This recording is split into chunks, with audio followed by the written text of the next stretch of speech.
Phantom's Hope by Rene 4567.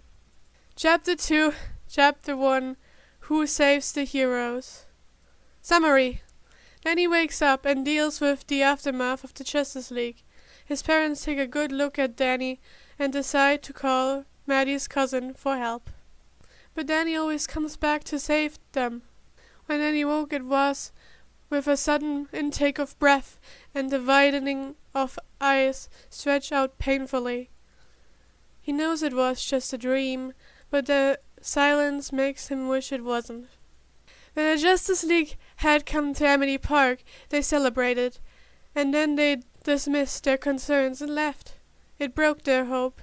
It was just iconic that the symbol of hope, Superman, had said the final word.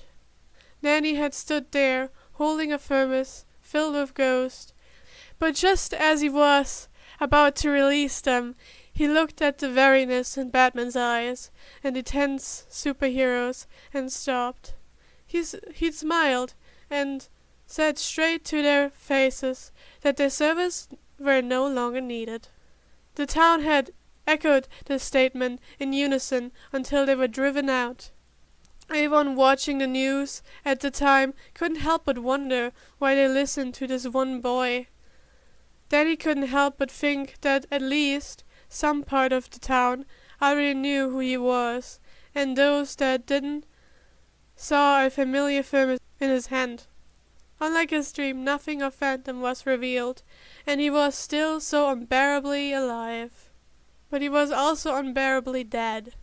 The only bright side was that Danny was able to negate a peace treaty with the ghosts after it was over.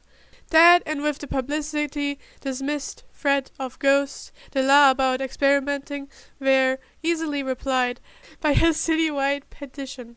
A record-breaking, almost unanimous vote, molecule by molecule. Guess who didn't vote? And Danny Phantom was proclaimed innocent, or rather non-existent. Even the guys in white were forced to leave as they wasted government money on an apparent hoax. In retrospect, the peace treaty with the ghost was a rather simple affair in the aftermath. Ghosts could come and go as they pleased as long as no one was injured or drained of energy.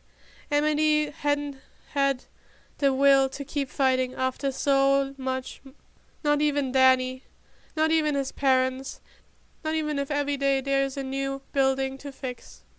And if soon after the Justice League gained a new ghostly member named Deadman, well, Danny just wanted it to be over.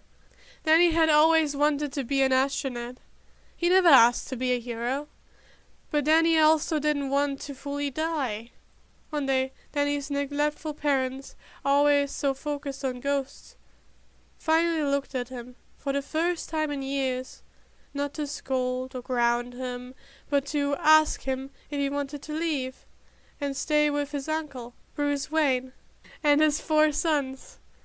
His mother's cousin, really, but the fathers were twins, and Maddie had briefly stayed with Bruce when she was orphaned.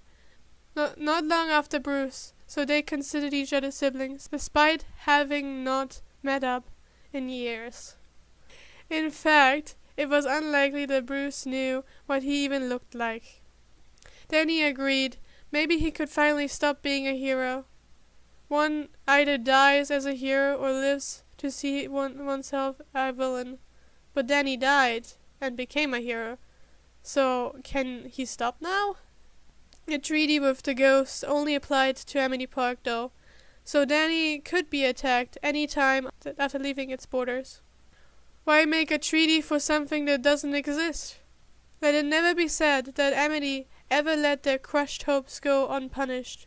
Some people heard that a matter named Gentlemanly Ghost or something is stealing from museums. Not their problem. Others hear that a famous child psychologist named Pamela counseling prisons after getting a degree to counsel adults. Amity might have a contract with a ghost to stop preying on children. Prove it. Why Batman was so caring in his dream was a mystery, though. Then he decided to attribute it to his crushed hopes and child abandonment issues rearing their head. After all, no way Batman would ever be so caring in real life. In another reality, Danny sees this world and ending and wishing to save more. Clockwork picks up the pieces from Batman's arm and gives him a second chance.